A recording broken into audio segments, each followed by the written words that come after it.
Hello my dear students, आप लोगों के लिए एक इंपॉर्टेंट इन्फॉर्मेशन है। CHSL 2025 के लिए मैं आपको 10 मॉक टेस्ट प्रोवाइड कर रहा हूँ। क्या खास बात है जी इन मॉक टेस्ट की? जैसा कि आप लोग देख पा रहे होंगे कि जब से वेंडर चेंज हुआ है, ये जितने मॉक टेस्ट के प्लेटफॉर्म हैं, इन्होंने कुछ ज़्यादा इररिलेवेंट टाइप के क्वेश्चंस डालने शुरू कर दिए।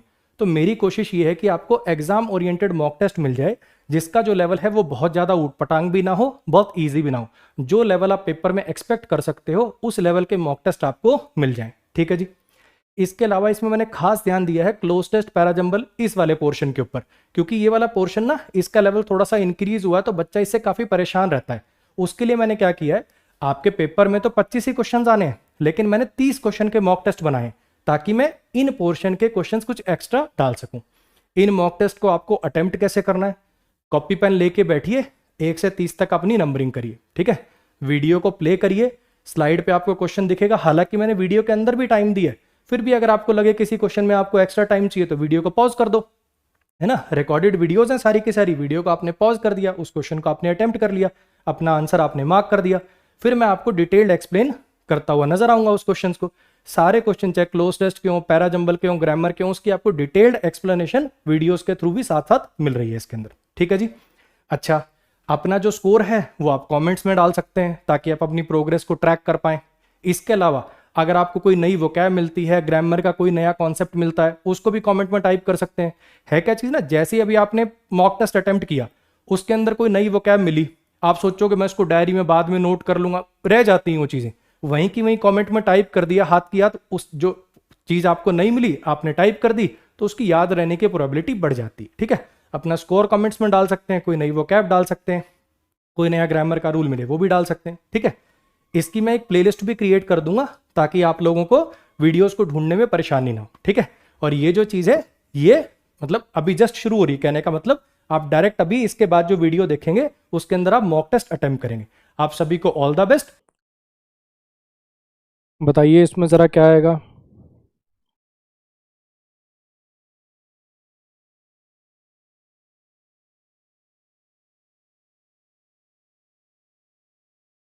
According to experts, some sectors remain dash during these difficult times, including banking, financial services, FMCG, food and technology. Experts के अनुसार कुछ सेक्टर जो होते हैं वो डैश रहते हैं। रिमेन का मतलब होता है डैश स्थिति में रहना, है ना। जैसे मान लो मैं कहूँ कि ही रिमेन्ड साइलेंट, तो यानी वो साइलेंट रहा, है ना। तो एक्सपर्ट्स के अनुसार कुछ सेक्टर जो हैं वो डैश यानी इस स्थिति में रहते हैं डिफिकल्ट टाइम्स में भी, जिसमें क्या क्या इंक्लूड है, बैंकिंग सेक्टर हो गया, फाइनेंशियल सर्विसेज और ये सब। ठीक। अच्छा जी, क्या ये सब सेक्टर्स रिडंडेंट रहते हैं? रिडंडेंट मतलब जिसकी कोई वैल्यू ना हो, एक्स्ट्रा, सुपरफ्लुअस? ना जी। रिपेंटेंट मतलब पछतावा, कोई लेना देना नहीं। रिपग्नेंट मतलब जिससे घिन पड़े, है ना। वो कैब आपने अगर मेरे से पढ़ी है तो मैंने बताया था रे पैग लगाकर, जैसे कोई रे पैग लगाकर नाली में पड़ा रहेगा तो रिपग्नेंट ही तो कहेंगे लोग। अच्छा जी।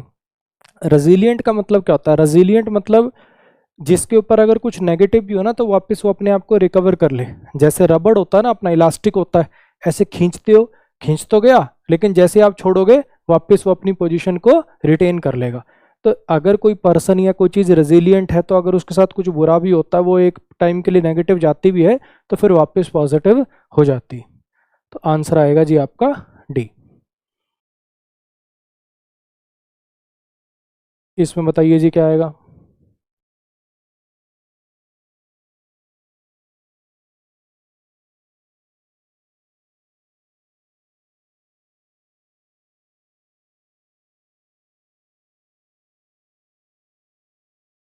आसान है। I like both candy and biscuit. मुझे कैंडी और बिस्किट दोनों ही पसंद है, लेकिन मैं प्रेफर करता हूँ। अब दो की बात करनी है तो ऑब्वियसली कंपैरेटिव डिग्री आएगी। अच्छा जी, लीस्ट तो सुपरलेटिव डिग्री होती है, ये भी सुपरलेटिव डिग्री होती है। अब लेटर टाइम के लिए आता है, I will call you later, और ये LATTR का मतलब होता है दो में से बाद वाला। तो मुझे पसंद तो दोनों ही है, लेकिन मैं प्रेफर करता हूँ बिस्किट को। तो यानी यहाँ पे क्या आ जाएगा ऑप्शन LATTR। ढूंढिए जरा इसमें कहाँ गलती है।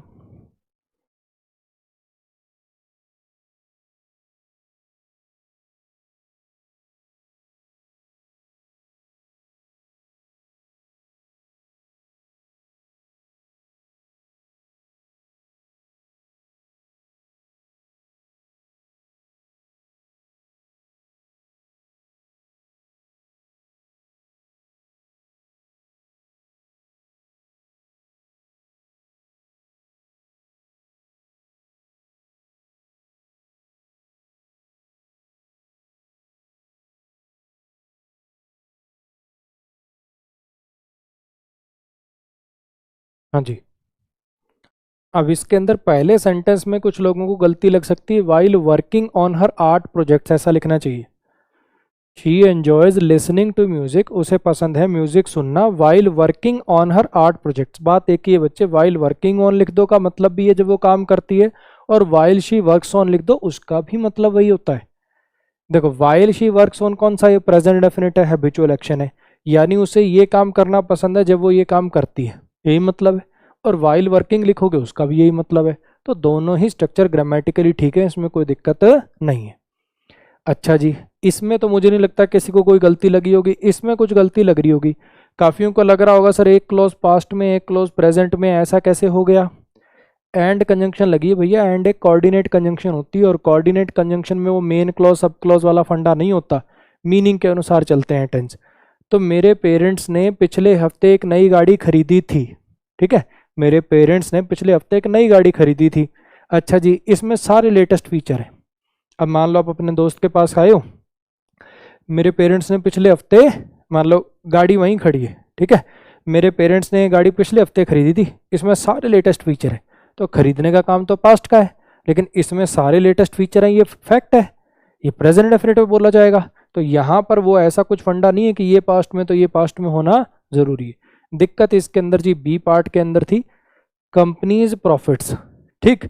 अब मान लो मैं यहाँ पे लिख दूं राहुल्स चिल्ड्रन, राहुल्स चिल्ड्रन, तो आगे वर्ब कैसी आएगी, सिंगुलर आएगी कि प्लूरल आएगी।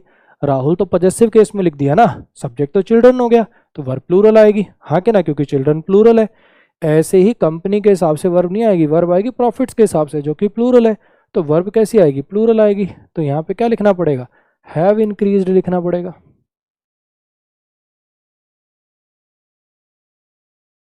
चलो इसमें बताओ जरा कहाँ गलती है।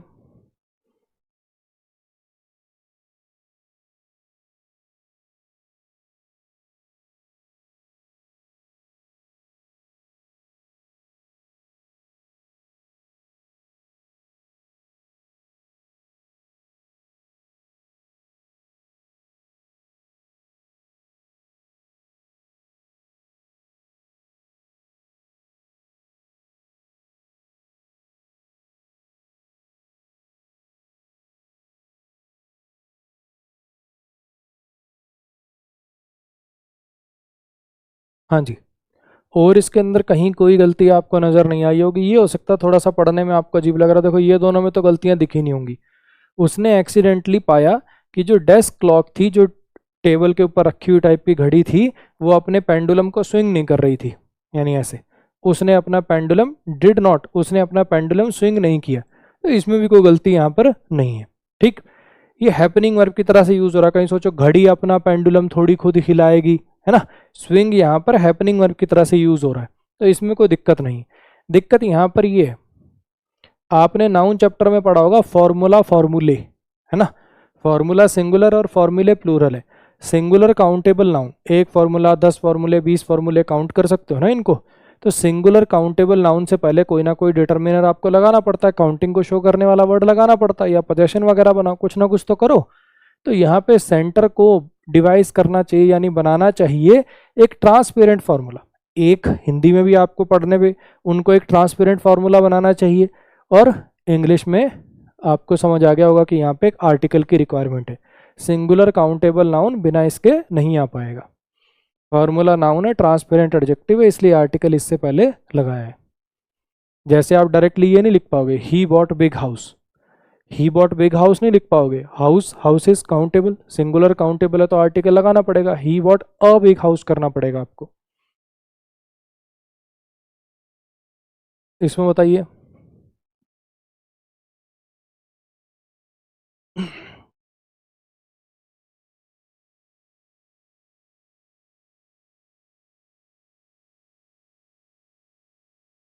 A computer virus works exactly like biological variety which invade human body. Computer virus जो होता है बिल्कुल बायोलॉजिकल वैरायटी की तरह ही, वायरस शब्द होता है ना, वो भी मतलब जैसे एक तो वो वायरस होता है जिसकी वजह से हम बीमार पड़ते हैं, है ना, एक वायरस कंप्यूटर के अंदर होता है। तो ये कह रहा है कंप्यूटर वायरस भी बिल्कुल इसकी बायोलॉजिकल वैरायटी की तरह ही काम करता है जो ह्यूमन बॉडी को इन्वेड करती है, ठीक है। अच्छा जी, अब यहाँ पे जरा समझने की कोशिश करिए। पहली बात तो वैरायटी के लिए कह लो या वायरस के लिए कह लो, चाहे तुम ये सोचो वैरायटी के लिए लगाना है, चाहे तुम ये सोच लो वायरस के लिए लगाना है, हो तो नहीं आ पाएगा किसी भी कीमत पर। इसको बाहर निकाल दो। अच्छा जी, द बायोलॉजिकल वैरायटी। अब वैरायटी यहाँ पे अगर सिंगुलर है तो विच के बाद वर्ब सिंगुलर आएगी प्लूरल आएगी? ऑब्वियसली सिंगुलर आएगी। और सिंगुलर वाली कौन सी होती है? नाउन में ऐसे एस लगाने से नाउन प्लूरल हो जाता है, लेकिन वर्ब में ऐसे एस लगाने से वर्ब सिंगुलर हो जाती है। तो यहाँ पे अपने को सिंगुलर वाली लगानी चाहिए थी। तो इनमें से सिंगुलर वाली कौन सी है? अब ये तो प्लूरल दे रखी है, इसको रेस से बाहर कर दूं। अच्छा जी, इसमें वैरायटीज कर दिया और वर्ब सिंगुलर लगा दी, ये भी गलत हो गया। तो अपने पास ऑप्शन बचा जी सी, जिसके अंदर नाउन सिंगुलर है और वर्ब भी सिंगुलर है। नाउन में ऐसे एस लगाने से नाउन प्लूरल होता है, लेकिन वर्ब में ऐसे एस लगाने से वर्ब सिंगुलर हो जाती है। और ये ऐसी एस वर्ब की पहली फॉर्म में ही लगता है। कई ऐसे महानुभाव भी होते हैं, रट लिया बस, गो वेंट गॉन लिखा, सर ने तो पढ़ाया था कि एक काम करते हैं सिंगुलर के लिए एस लगाते हैं, तो गो में गॉन्स कर दिया, वेंट्स कर रहे हो। अब इतना तो जानते होगे कि जो एस या एस लगा के वर्ब को सिंगुलर किया जाता है, वर्ब की पहली फॉर्म के साथ किया जाता है।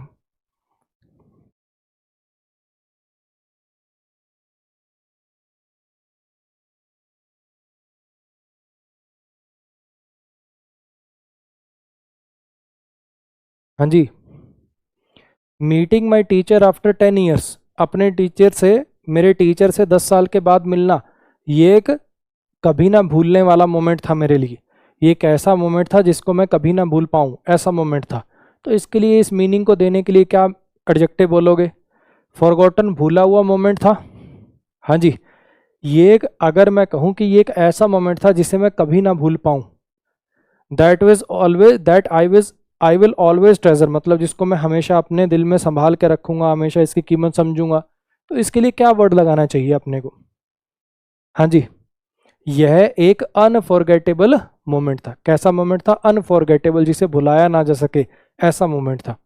और एक चीज और देखना, समझना, ए लगेगा कि दा लगेगा। अब काफी लोग क्या होते हैं ना, नाउन से पहले, सर मोमेंट नाउन है, नाउन से पहले एडजेक्टिव आ गया, स्पेसिफिक हो गया, तो दा लगा दो ना। इस लॉजिक से तो फिर ये जो सेंटेंस मैंने बोला, he bought a big house, आपके लॉजिक से तो गलत हो जाएगा। हाउस नाउन है, बिग एडजेक्टिव आ गया, तो दा लगाना चाहिए फिर आपके लॉजिक से। तो ऐसे अपने घर बैठ के रूल मत बनाओ भाई जबरदस्ती की, नाउन से पहले एडजेक्टिव आ गया तो दा आता है, ऐसा कोई रूल नहीं है। आप समझने की कोशिश करिए कि उसकी लाइफ में अनफॉरगेटेबल मोमेंट्स तो बहुत सारे हो सकते हैं, है ना। तो इसलिए मेरे टीचर से मिलना 10 साल के बाद मेरे लिए एक, वो मेरे लिए एक अनफॉरगेटेबल मोमेंट था। ये जो एक वाली हिंदी वाला जो मीनिंग है ना, ये आपके लिए बहुत बढ़िया हिंट की तरह से काम करेगा कि एक वाला मीनिंग आए तो समझ जाना ए एन लगाना अपने को। अब अनफॉरगेटेबल वोवल साउंड है, इसलिए क्या आया? एन आया, बी ऑप्शन आ जाएगा। चलो इसको करो जरा, अरेंज करके दिखाओ।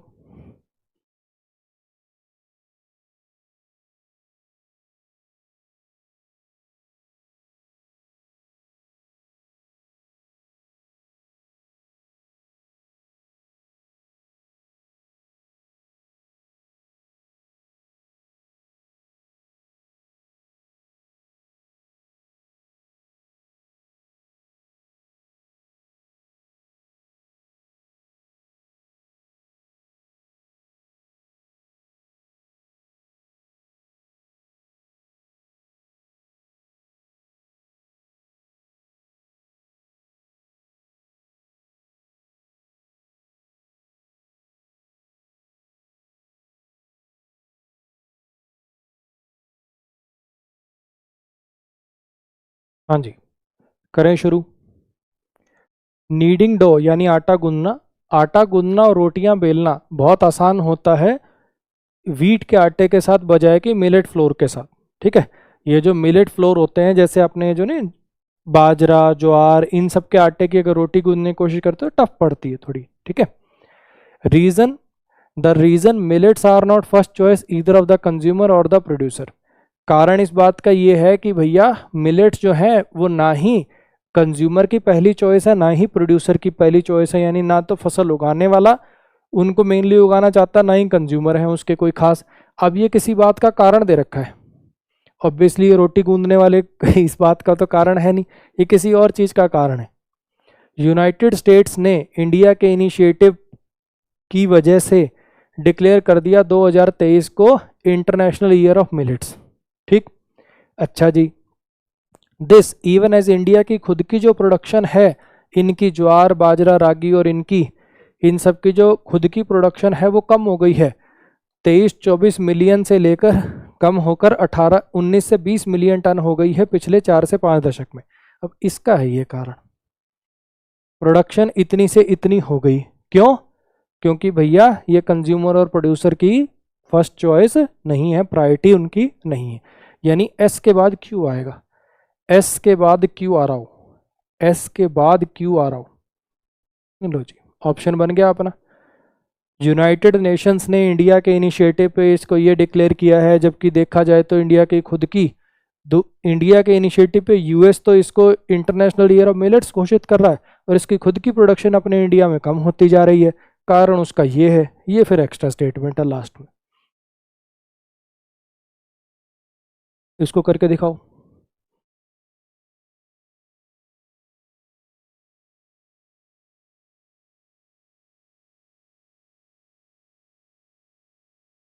अच्छा सवाल है, थोड़ा ध्यान से।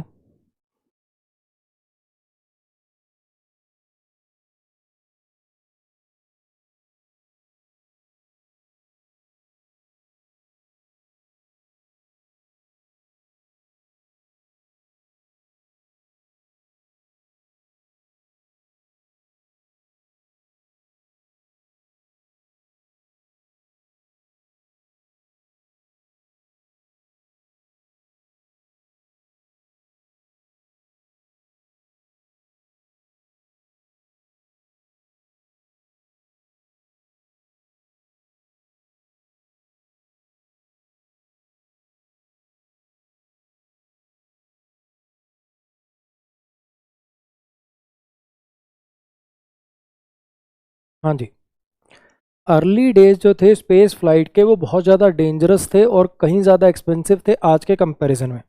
आज आप लोग सुनते होंगे भैया स्पेस रॉकेट जा रहा है, उसमें इतने एस्ट्रोनॉट जा रहे हैं, है ना। कुछ आजकल तो प्लानिंग ये भी चल रही है, सिविलियन लोगों को भी पैसे ले लेके पहुंचाएंगे, इलोन मस्क का यही सपना है। ठीक, तो ये कहना चाह रहा है कि स्पेस फ्लाइट जो थी पहले बहुत ज़्यादा डेंजरस हुआ करती थी। पहले 10 में से कोई मुश्किल से 1 या 2 मिशन सक्सेसफुल होते थे, बाकी तो ब्लास्ट हो जाते थे। तो पहले बहुत ज़्यादा डेंजरस थी और एंड एक्सपेंसिव नहीं, सॉरी एक्सक्लूसिव लिखा हुआ है, ठीक है। एंड मोर एक्सक्लूसिव मतलब बहुत लिमिटेड ही लोग उस काम को कर पाते थे, उन लिमिटेड लोगों के लिए वो चीज़ अवेलेबल थी आज के कंपैरिजन में। ठीक, द राइट स्टफ एक मूवी का नाम है, राइट स्टफ, जो कि 1984 फिल्म बेस्ड एक फिल्म है, जो कि नॉन फिक्शनल वर्क है। फिक्शन का मतलब होता है बेसिकली जो चीज़ रियलिटी नहीं है, जो मनगढ़ंत कहानी है। ये एक नॉन फिक्शन वर्क है, मतलब ये रियलिटी में कोई रियल स्टफ पर, कोई ट्रू स्टोरी पर बेस्ड ये फिल्म थी। बाय टॉम, ये डायरेक्टर का नाम होगा।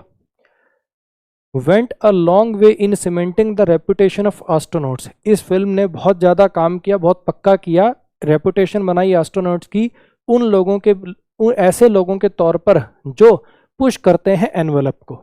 ठीक है, यानी बेसिकली शायद ये अब ईडीएम देख लेना, जहाँ तक मुझे लगता है मैंने, इसका मतलब यही होगा, बाउंड्रीज को पुश करने वाला, लिमिट्स को पुश करने वाला, है ना। फिर भी एक बार देख लेना।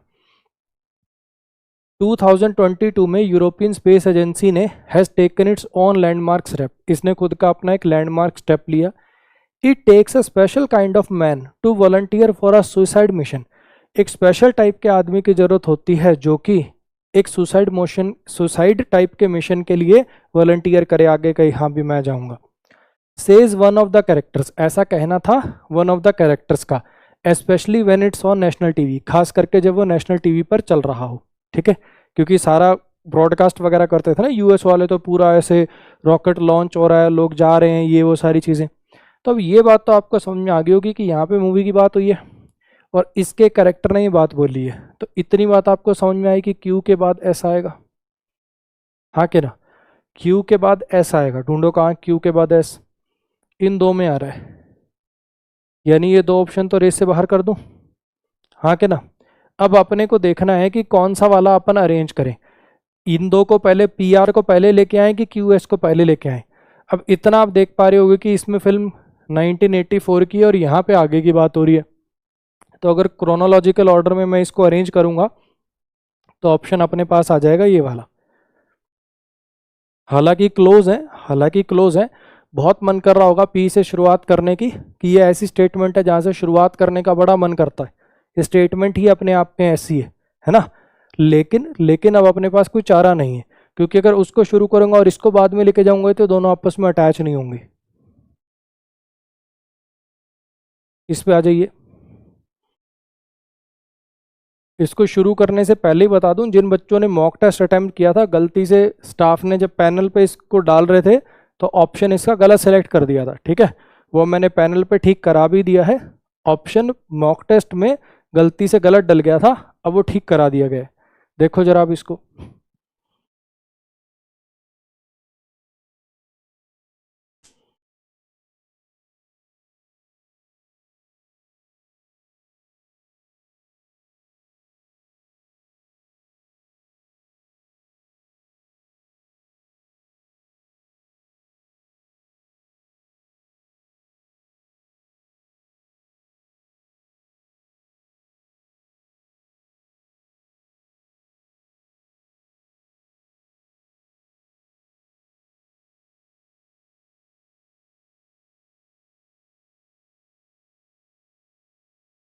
अच्छा सवाल है, चाहे 30-40 सेकंड और ले लो, लेकिन ट्राई करो।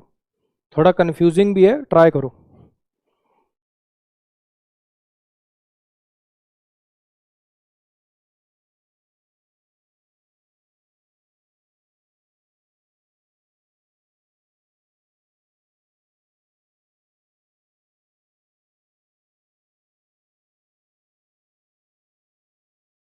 चलो आ जाओ। इब्न अल हैथम ने किताब लिखी जिसमें 7 वॉल्यूम्स थी, जिसकी 7 एडिशन थे। किताब अल मंजीर, जिसको बुक्स ऑफ ऑप्टिक्स भी बोलते थे। हालांकि मिडिवल पीरियड के दौरान एक द नोटेबल वर्क, एक अरब राइटर के नोटेबल वर्क, एक अरब राइटर और साइंटिस्ट के नोटेबल वर्क जिसका नाम था ये, उसने रेवोल्यूशनाइज किया कॉन्सेप्ट ऑफ फिजिक्स को। एंशियंट पीरियड के दौरान ये जो डेवलपमेंट थी फिजिक्स की, ये साइमल्टेनियसली हुई एस्ट्रोनॉमी के डेवलपमेंट के साथ। इन दिस बुक, इस किताब में उसने डिसअप्रूव किया ancient Greek concept of vision और इंट्रोड्यूस करी एक न्यू थ्योरी। ठीक है, अब यहाँ पे जरा समझने की कोशिश करना। An Arab writer and scientist, ए एन से पहली बार जिक्र किया जाता है ना। देयर वॉज अ किंग, एक बार एक राजा था, पहली बार जिक्र किया जाता है। और फिर उसके बाद देखो यहाँ पे नाम बताया कि एक अरब राइटर और साइंटिस्ट था जिसका नाम ये था। तो ऑब्वियस बात है इसके बाद ही ये सब बातें आ सकती हैं, लेकिन ये खुद हावेवर से शुरुआत हो रहा था, क्यू से भी शुरुआत नहीं हो सकती। तो यहाँ से बात चलेगी कि एंशियंट टाइम पे ऐसा था लेकिन मिडिवल टाइम पे ऐसा हुआ, तो यानी आर क्यू। उसके बाद किताब लिखी और इस किताब में ये था, तो आर क्यू पी एस से बनता हुआ जाएगा ए ऑप्शन। गलती से पैनल पे सी डल गया था, ए ही सही आंसर है इसका। गलत स्पेलिंग बताइए जरा कहाँ पर है। ऐसे क्वेश्चंस के लिए आपको बताया कि जल्दी से जो डिफिकल्ट वर्ड हैं सिर्फ उन्हीं पे नज़र गड़ाया करो, उससे आपसे थोड़ा सा जल्दी हो पाएंगी चीज़ें।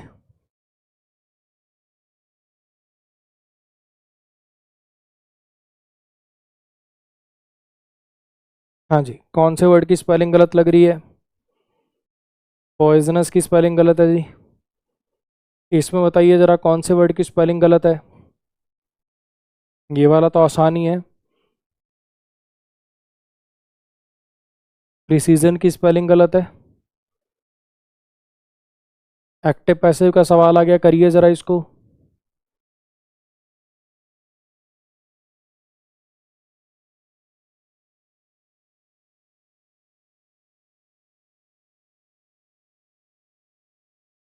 Let the experts emphasise the importance, let the experts emphasise the importance. अब अगर आपको स्ट्रक्चर याद हो, जैसे अगर आपने एक्टिव पैसिव मेरे से पढ़ा तो आपको पता होगा, लेट वर्ब है, ये ऑब्जेक्ट है, ये बेर इन्फिनेटिव और ये बेर इन्फिनेटिव का ऑब्जेक्ट है। क्लियर हुई इतनी बात। अच्छा जी, अब यहाँ पे आप देख पा रहे होगे, मीनिंग से ही हो जाएगा वैसे तो ये आपसे, अगर आपको नहीं भी आती वो चीज़ें। Let the importance of, let the importance of renewable energy be emphasised by the experts. Importance of renewable energy, let. अब आपने सुन रखा होगा, देखो या तो हम लेट को छेड़ेंगे तो ये अलाउड में चेंज होगा, अलाउ वर्ब में चेंज होगा। लेट पैसिव में डायरेक्ट यूज नहीं होता। अगर लेट को पैसिव में कन्वर्ट करोगे तो अलाउ वगैरह में चेंज होगा, शुड वगैरह से बनाएंगे, ठीक। और अगर लेट को वैसे का वैसा रखोगे तो आगे इस वेर इन्फिनेटिव के पास ऑब्जेक्ट है तो इसका पैसिव करोगे। अब देखो क्या कर रहे हो, लेट भी कर रहे हो और इधर लेट के साथ भी छेड़खानी कर रहे हो और बी एम्फसाइज्ड भी कर रहे हो और लेट को इधर लेके आ रहे हो। अगर लेट के साथ छेड़खानी नहीं करनी थी तो शुरुआत में ही रहना चाहिए था वो, तो ये वाला ऑप्शन अपना गलत हो गया। Let the importance of renewable energy is emphasised, let के बाद तो बी की फॉर्म आएगी, लेट के बाद तो सॉरी बेस फॉर्म आएगी, है ना, तो इज तो आ नहीं पाएगा। और फिर इसमें भी विल भी ले आए, अपना जो ऑप्शन है वो ये है। लेट, अगर मैं कहूँ लेट हिम सिंग, है ना, तो लेट हिम सिंग में क्या होता है, लेट वर्ब है, हिम ऑब्जेक्ट है और सिंग क्या है, वेर इन्फिनेटिव है। अब यहाँ पे तो क्या है, सिंग के पास कोई ऑब्जेक्ट नहीं, लेकिन अगर मैं लिख दूँ late him sing a song तो अब सिंग के पास भी अपना ऑब्जेक्ट आ गया। तो इसमें दो पैसिव बन सकते हैं, एक तो लेट को ट्विस्ट करके, मतलब लेट का पैसिव करके अलाउ वगैरह में चेंज करके, जैसे let him sing a song का पैसिव कैसे बनेगा, he should be allowed to sing a song, है ना, या फिर let a song be sung by him.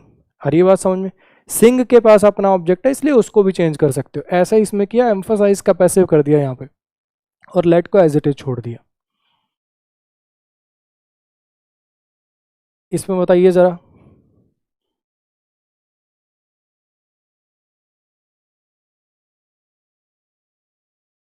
अब ये तो बहुत ही आसान सवाल है, मजाक है। Have been cheated present perfect का पैसिव है, हैड बीन चीटिंग में, चीटेड में चेंज हो जाएगा, कहाँ पे, एक में ही चेंज आ रहा है, बात खत्म हो गई। एंटोनिम बताइए, उल्टा बताइए एफिकेशियस का, बहुत ही आसान। एफिकेशियस, इफेक्टिव, एफिशिएंसी, है ना, कोई चीज़ इफेक्टिव होती है, एफिकेशियस होती है, उल्टा क्या हो जाएगा, इनइफेक्टिव। इजी है एकदम। एंटोनिम बताइए जरा फ्लीस का, एंटोनिम बताइए फ्लीस का।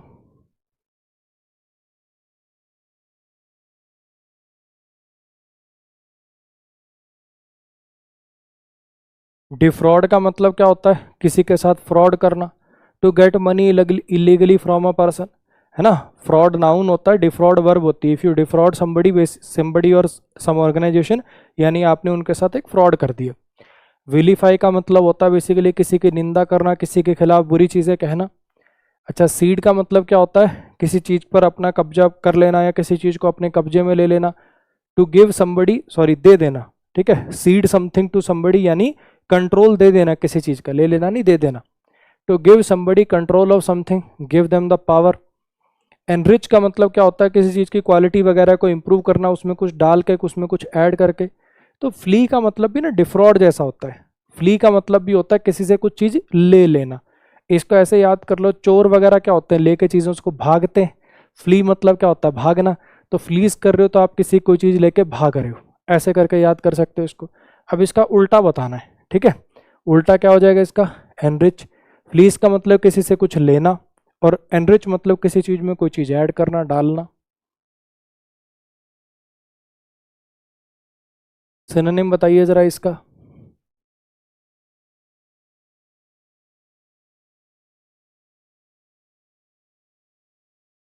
जब कोई म्यूजिक प्ले वगैरह लिखा जाता है ना, कोई प्ले या कोई धुन वगैरह ऐसी लिखी जाती है, उसके शुरुआत में जो पीस ऑफ म्यूजिक होता है उसको बोलते हैं ओवरचर।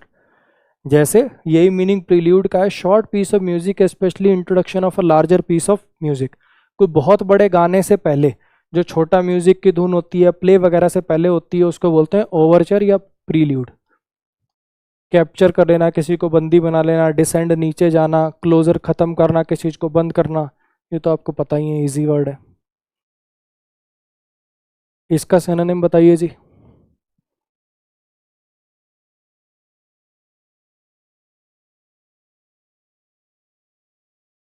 एक्सल्टेंट का मतलब होता है जी बहुत ज़्यादा खुश होना, ठीक है। इसका जो सिनोनिम हो जाएगा वो हो जाएगा जी डिलाइटेड। डिफीटेड हार जाना, डिजेक्टेड बहुत ज़्यादा उदास होना, डिप्रेस्ड आपको पता ही है। एक्सल्टेंट का मतलब होता है बहुत ज़्यादा खुश होना। एक्साइटेड से याद कर लो, exultant, excited. One word substitution बताइए। मेक अमेंड्स फॉर लॉस और हार्म सफर्ड। अगर आपकी वजह से किसी का कोई लॉस हुआ है, कोई हार्म हुआ है, उसके लिए पूर्ति करना, अमेंड्स करना। क्या वर्ड यूज होगा उसके लिए? कॉम्पनसेशन देना, कॉम्पनसेट कर देना, है ना, रिकम्पेंस करना। मान लो आपकी वजह से आपकी गाड़ी चला रहे थे और सामने वाले की गलती नहीं, आपने भेड़ दी सामने वाले की गाड़ी में, उसकी हेडलाइट फूट गई, तो आपने जो उसको पैसे दिए आपने क्या किया, उसको कॉम्पनसेट कर दिया, रिकम्पेंस कर दिया। हाँ जी। इम्बर्स का मतलब भी होता है किसी कुछ पे करना, लेकिन इम्बर्स तो कहने का मतलब जैसे वो वाला जो मीनिंग है ना कि किसी के नुकसान के लिए कुछ पे करना, उसके लिए वर्ड आपका यही है, रिकम्पेंसी। एम्बर्समेंट तो काइंड ऑफ सैलरी हो गई आपकी, जो आपको पैसा मिलता है ना, कोई आपको एम्बर्स करता तो आपके पैसे देता, वो आपके थे ही वो। Take a turn for better, take a turn for better, जैसे कहते हैं ना, जिंदगी में उसने एक मोड़ लिया और बेहतरी के लिए। मतलब कोई बंदा था किसी गलत रास्ते पे जा रहा था, ठीक है, बाय चांस मतलब उसका क्या हृदय परिवर्तन हुआ, उसको किसी ने क्या ज्ञान दिया, भैया उसने सरेंडर कर दिया, 3-4 महीने जेल काटी, लेकिन उसके बाद फिर उसने वो रास्ते को कभी नहीं देखा। तो लाइफ में कोई ऐसा चेंज करना जिसकी वजह से आगे चल के अल्टीमेटली चीज़ें पॉजिटिव हो जाएं। टू पैडल वंस ऑन कनो, टू पैडल वंस ऑन कनो, क्या मतलब है जी इसका?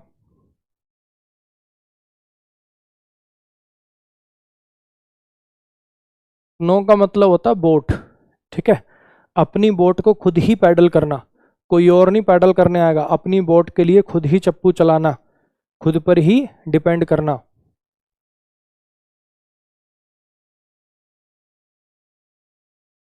अब ये आपको लास्ट वाले के नहीं दिख रहे होंगे, है ना?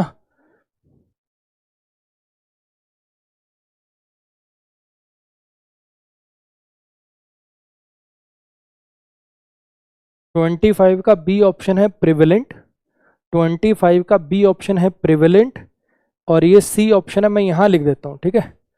25 का जो बी ऑप्शन है वो है प्रिवेलेंट, और सी ऑप्शन है स्विफ्ट। ये आपको दिख रहे होंगे, ये हिडन लिखा हुआ है और ये ट्रायम्फेंट लिखा हुआ है, ठीक है। कम भी दिख रहे हैं तो भी चलो, एक मैं एक काम करता हूँ, रुको।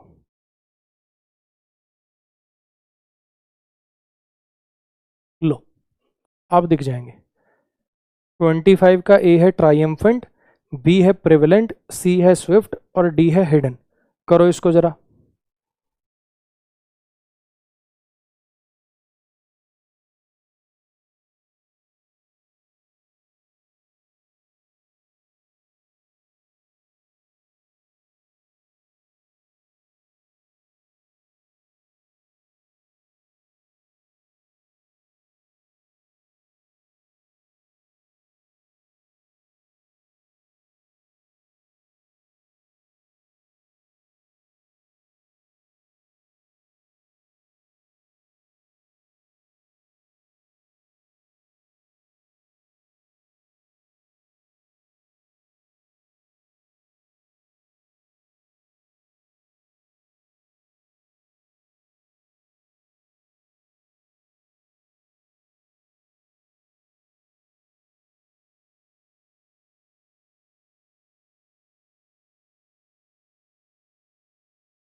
हाँ जी, लास्ट 30 सेकेंड्स, अपने आंसर फाइनलाइज करो जल्दी से, फिर मैं डिस्कस करता हूँ।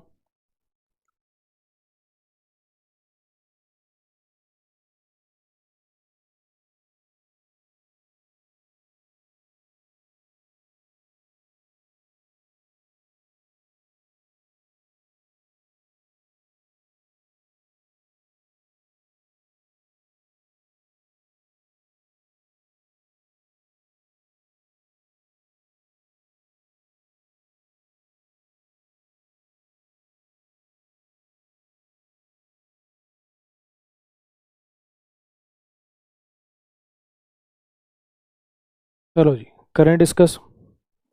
In everyday language, the phrase sleepwalking can be used dash informally and symbolically to describe lack of energy or attention. ठीक है। जब कोई बंदा है, थोड़ा लेजीली बैठा होता है, अरे क्या बात भाई, नींद में है क्या? अब कोई बंदा ढंग से नहीं काम कर रहा, धीरे धीरे चल रहा है, अरे क्या बात भाई, नींद में चल रहा है क्या? ऐसे। तो एवरीडे लैंग्वेज में ये जो फ्रेज है स्लीप वॉकिंग, नींद में चलना, इसको यूज किया जाता है इनफॉर्मली और सिंबॉलिकली डिस्क्राइब करने के लिए लैक ऑफ एनर्जी या फिर अटेंशन को। ठीक। अच्छा जी, नीदर के साथ तो नॉर का पेयर होता है, लाइक के साथ बोथ के साथ टू। अब आपने पढ़ा होगा कोरिलेटिव कंजंक्शन में बोथ के साथ एंड का पेयर होता है, इस इनफॉर्मली भी यूज किया जाता है और सिंबॉलिकली भी यूज किया जाता है। तो बोथ के साथ एंड का पेयर है, मीनिंग भी ठीक बैठ रहा है। However, for dash infants and adults, sleepwalking is a genuine disorder with a serious dash. Sleepwalking is also known as somnambulism, a sleep-related behavior condition that causes people to walk or execute other dash acts while they are still partly sleeping. अच्छा जी, हालांकि हालांकि for dash infants, for both infants and adults, बोलने सुनने में बहुत अच्छा लग रहा होगा। क्या सारी दुनिया के हर इन्फेंट और अडल्ट को ये चीज होती है? और both infant and adult sleep walking is a genuine disorder. अगर ऐसा लिख दूंगा, यहाँ पर बोथ लगा दूंगा, तो इसका मतलब हो जाएगा सारी दुनिया के सब इन्फेंट्स और अडल्ट्स को स्लीप वॉकिंग होती है। ऐसा तो है नहीं। अच्छा जी, सम फॉर कुछ infants and adults, for few ना के बराबर infants and adults, for all infants and adults, फिर से वही ऑल तो आएगा नहीं। अब सम लगाऊं कि फ्यू लगाऊं? क्या यहाँ पे ये जो बंदा है ये नेगेटिवली कहना चाह रहा है ना के बराबर लोगों में ही होती है, ये ऐसा कुछ कहना चाह रहा है कि कुछ लोगों में, कुछ लोगों के लिए बड़ी दिक्कत वाली चीज़ है? ये कहना चाह रहा है यहाँ पे कि सिंबॉलिकली हम इसको ऐसे ऐसे यूज करते हैं, लेकिन कुछ लोगों के लिए जेन्युइन समस्या होती है। तो यानी ऑप्शन आएगा जी यहाँ पे बी ऑप्शन। नेगेटिवली बात नहीं करनी, वो कहना चाह रहा है हाँ कुछ लोग हैं जिनके लिए डैश प्रॉब्लम है। ये एक जेन्युइन डिसऑर्डर है जिसके सीरियस डैश होते हैं। सीरियस क्या होते हैं? इम्पीटस यानी कोई चीज़ की गति बढ़ाने वाली कोई चीज़, कोई लेना देना नहीं। इम्पल्शन, इम्पल्स कोई काम करने की वो ललक। रेपरकशंस परिणाम, और कॉजेज कारण, कुछ सीरियस परिणाम हो सकते हैं। नींद में चल रहे हो, रात को फिसल सकते हो, टकरा सकते हो, खुद को हर्ट कर सकते हो, है ना, जिसके बहुत सीरियस रेपरकशंस हो सकते हैं, इसको ये भी कहा जाता है। और जिसमें क्या होते हैं, लोग जो है चलते हैं या फिर एग्जीक्यूट करते हैं अदर डैश टास्क जब वो सो रहे होते हैं। या तो चलते हैं या फिर डैश टास्क करते हैं। कैसी टास्क करते हैं? कॉम्प्रीहेंसिव एक्ट करते हैं, कॉम्प्लिकेटेड एक्ट्स करते हैं, कंपाउंड एक्ट करते हैं, कंबाइंड एक्ट करते हैं। कोई दो चीज की कॉम्बिनेशन की बात हो रही है क्या? कंपाउंड का भी यहाँ पर कोई लेना देना नहीं है। ये कहना चाह रहा है यहाँ पर, देखो इसका कहने का मतलब ये है कि चलना, हाथ हिलाना, बोलना, ये सब डेली रूटीन के टास्क है ना, ये नॉर्मल टास्क के अंदर में आते हैं। कि नींद में अगर कोई आदमी चल रहा है या नींद में कोई आदमी बड़बड़ा रहा है, नींद में कोई आदमी ऐसे हाथ हिला रहा है, ये तो वही नॉर्मल टास्क। अगर कोई बंदा नींद के अंदर सोचो सब्जी काटने लग जाए, तो ये किसके अंदर में आएगा? क्या तुम इसको कॉम्प्रिहेंसिव टास्क कहोगे या फिर कॉम्प्लिकेटेड टास्क कहोगे? ये आएगा कॉम्प्लिकेटेड के अंदर में। ठीक है, भी कुछ कॉम्प्लिकेटेड काम भी अगर वो नींद के अंदर में करने लग जाए तो। ठीक। अच्छा जी, ये जो चीज़ है ये ज़्यादा डैश होती है बच्चों में बजाय कि अडल्ट्स के।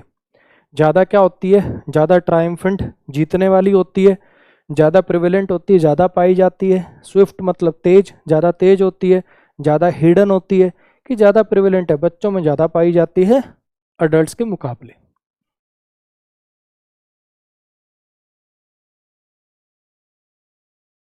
चलो जी, अब ये कुछ पैरा जंबल्स हैं,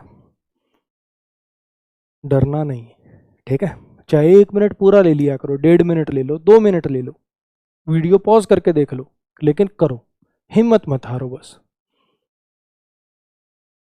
सेंटेंस लंबे देख के डरना मत, बहुत आसान है ये तो, बहुत ही आसान है, करो ट्राई।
हाँ जी, करें शुरू।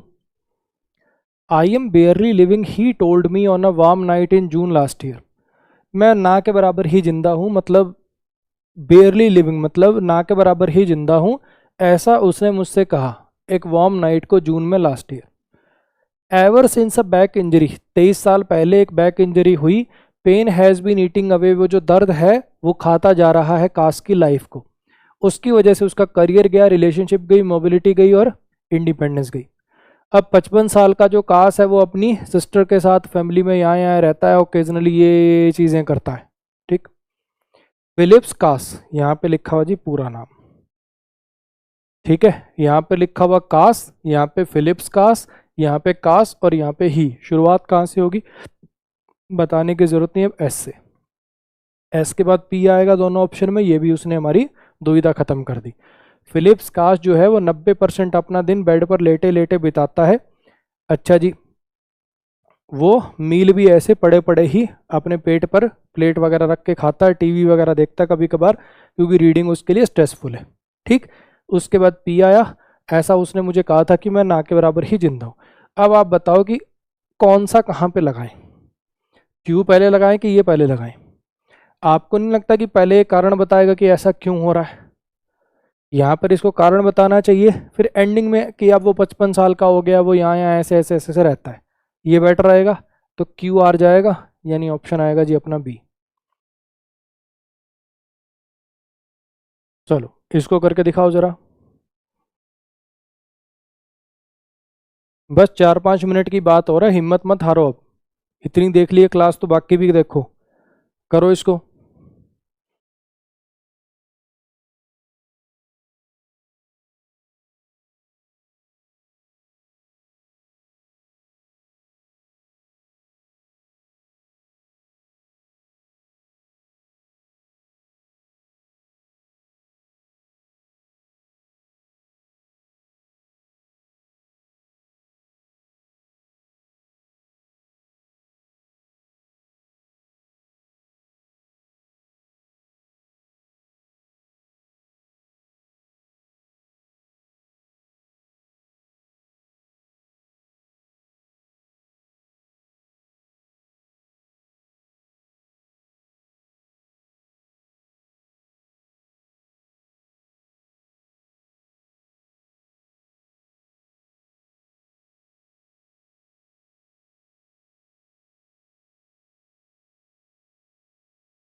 हाँ जी, करें डिस्कस। 1934 में विलियम गोल्डिंग ने पब्लिश करा एक स्मॉल वॉल्यूम ऑफ पोएम्स, इसने पोएम्स लिखी। अब काफ़ी बच्चों ने इसके बाद अटैच कर दिया होगा इससे। शुरुआत में उसके नॉवेल्स एक्सेप्ट नहीं हुए। पहली बात तो इसने यहाँ पोएम्स लिखा हुआ या नॉवेल्स लिखा हुआ है, ठीक है। और दूसरी बात, चलो आपने इसको कर भी दिया, लेट से कि आपने इसको कर दिया, ये वाली चीज़ें जमाने की कोशिश करिए, लेकिन एक छोटा सा हिंट आपसे मिस हो गया। एंडिंग हो रही है बट से, है ना। लास्ट वाले सेंटेंस में देखो, but the Lord of the files which came out in 1954। लेकिन इसके नॉवल का नाम होगा ऑब्वियसली, है ना। लेकिन ये जो निकल के आया इसका नॉवल 1954 में, उसको वेलकम किया गया एक मोस्ट एब्जॉर्बिंग और इंस्ट्रक्टिव टेल के बाद। मतलब उसको उसका स्वागत किया गया ये कहकर कि ये बहुत एब्जॉर्बिंग यानी बड़ी एब्जॉर्ब करने वाली यानी बड़ी इंटरेस्टिंग और इंटरेस्टिक इंस्ट्रक्टिव टेल है, ठीक है। तो ऑब्वियस बात है, देखो शुरुआत में उसके नॉवल एक्सेप्ट नहीं हुए, लेकिन इसका बड़ा स्वागत हुआ। शुरुआत में नॉवल एक्सेप्ट नहीं हुआ लेकिन इसका बड़ा स्वागत हुआ। अब ये वाली, चलो ये वाली बात अगर आपको नहीं भी समझ में आई, लेकिन और चीज़ें देखो, और भी काफ़ी सारी चीज़ें। ऑब्वियस बात है कि ड्यूरिंग वर्ल्ड वॉर 2 उसने ये रॉयल नेवी ज्वाइन कर ली at present at the sinking of this, है ना। और वो बेसिकली वॉज प्रेजेंट था यहाँ पे। वो वापस आया 1945 में, रिटर्न टू टीचिंग इन 1945 उसने वापस पढ़ाना शुरू कर दिया और फिर टीचिंग छोड़ के 1962 में फुल टाइम राइटर बन गया। तो ये बात तो समझ में आ रही होगी सबको, पी क्यू वाली। 1939 में उसकी शादी हुई और उसने पढ़ाना शुरू कर दिया इस पर। अब यहाँ पे जरा समझने की कोशिश करना, पढ़ाना शुरू कर दिया 1939 में, फिर वॉर लड़ने चढ़ा गया और वापस टीचिंग पर आ गया, रिटर्न टू टीचिंग, यानी इधर आ रहेगा। ये वाली बात भी समझ में आ रही है। 1939 में शादी करी, पढ़ाना शुरू किया, फिर वॉर ज्वाइन करनी पड़ गई, वापस आके पढ़ाना शुरू किया, फिर इसको भी छोड़ के फुल टाइम राइटर बन गया। ये पेयर भी तो समझ में आ रहा होगा। चलो तुम्हारी एस वाली बात नहीं समझ में आती, लेकिन आरपीक्यू भी तो समझ में आ रहा होगा। हाँ जी, अब आरपीक्यू किस में है? इन दोनों में।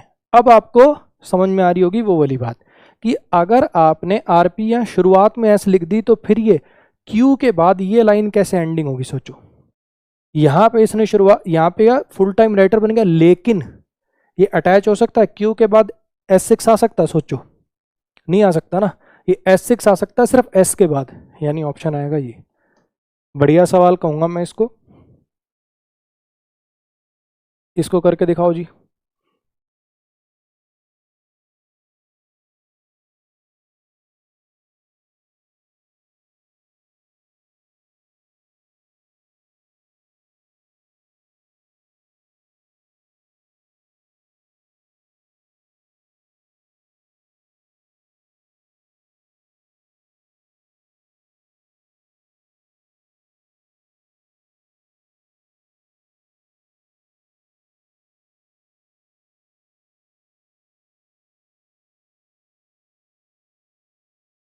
ये थोड़ा कंफ्यूजिंग है ना, पूरे चाहे 1.5-2 मिनट लगा लो, थोड़ा कंफ्यूजिंग है कहाँ से कौन सा अटैच करूं।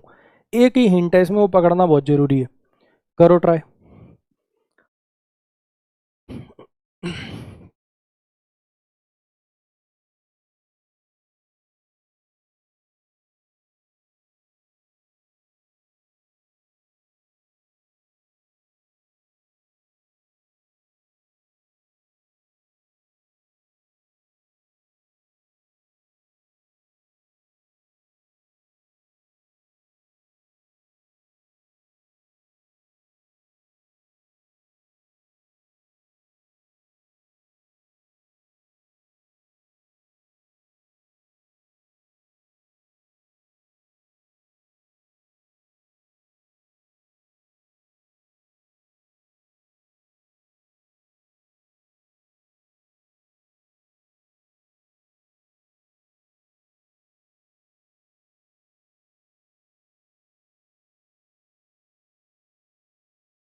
बनेगी बात, बनेगी, बनेगी बात, करो ट्राई।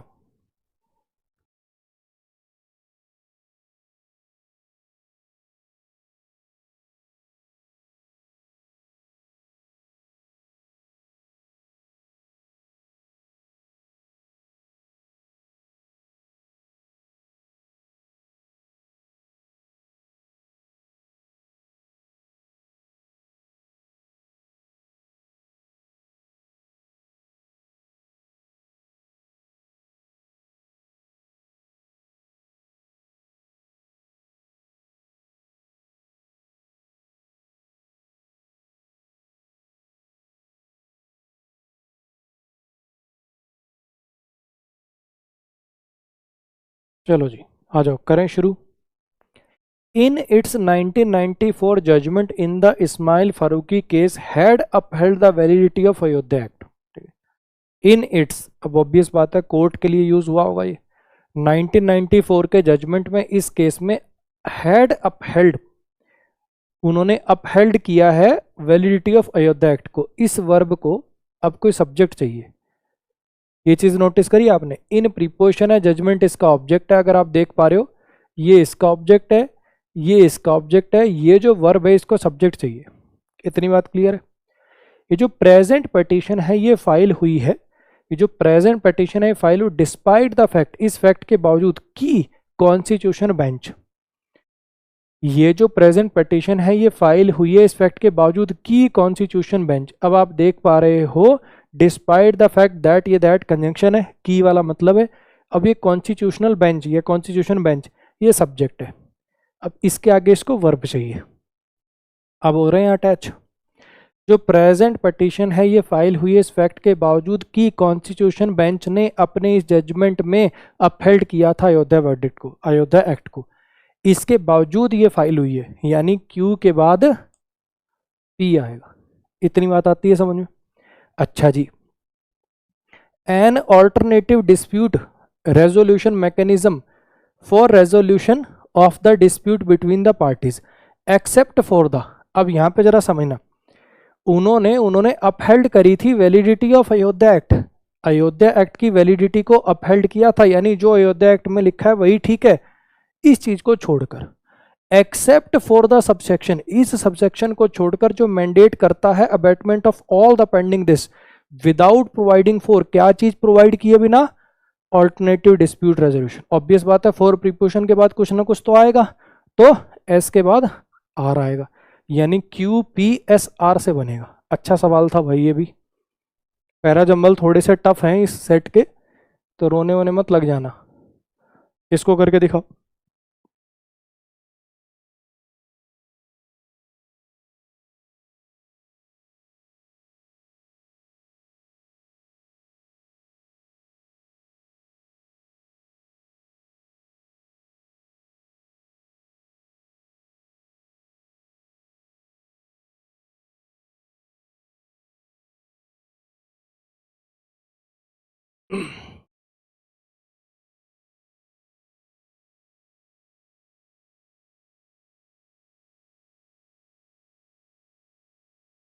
ये तो आसान था, है ना।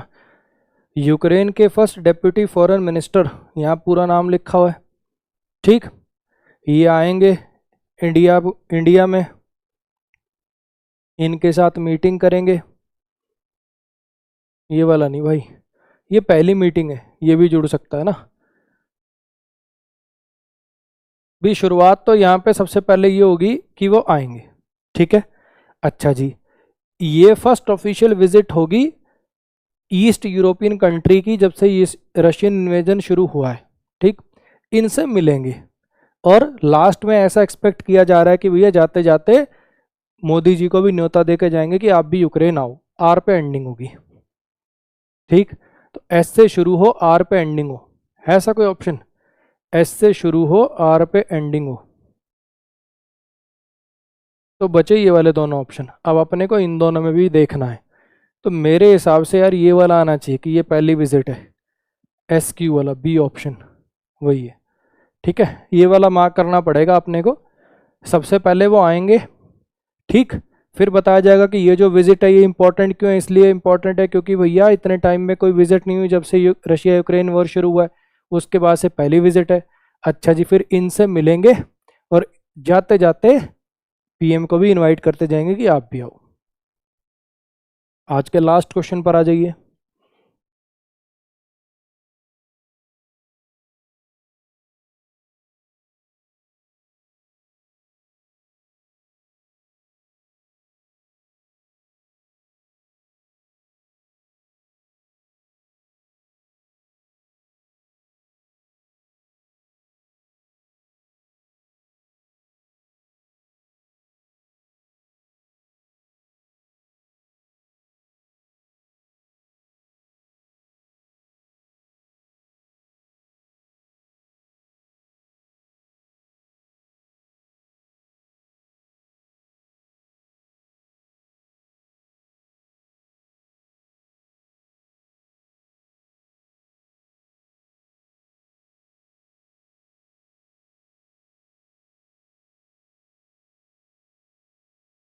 सेंटेंस भले ही लंबे हों लेकिन है आसान, ये करो ट्राई।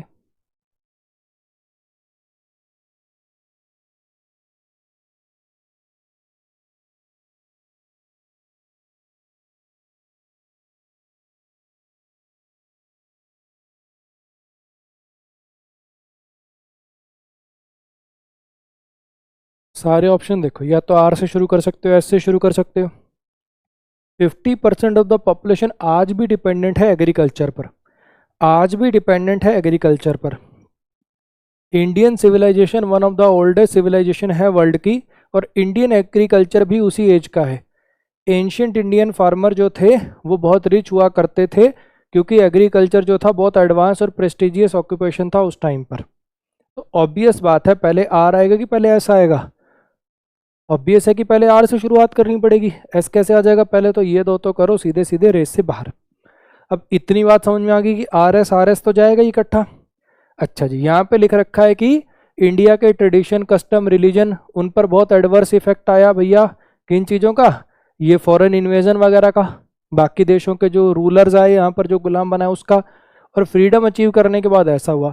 तो पहले गुलाम बनेगी कि पहले फ्रीडम अचीव होगी? ऑब्वियस बात है, पहले पी आएगा फिर क्यू आएगा। तो यानी आर एस पी क्यू से बनता हुआ जाएगा, ए ऑप्शन आएगा। कमेंट पे मुझे आपका स्कोर और मॉक टेस्ट कैसा लगा ये ज़रूर बताइएगा।